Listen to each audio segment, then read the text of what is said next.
অজু ভঙ্গের কারণ 60টি। পায়খানা বা পেশাবের রাস্তা দিয়ে কোনো কিছু বের হওয়া, মুখ ভরিয়া বমি হওয়া, শরীরের কোনো জায়গা হইতে রক্ত পুজ পানি বাহির হয়ে গড়িয়ে পড়া,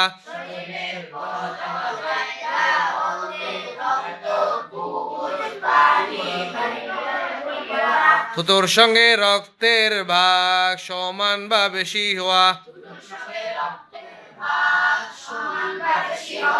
চিত বা কাঁধ হয়ে হেলান দিয়ে ঘুমিয়ে যাওয়া, পাগল মাতাল অচেতন হইলে,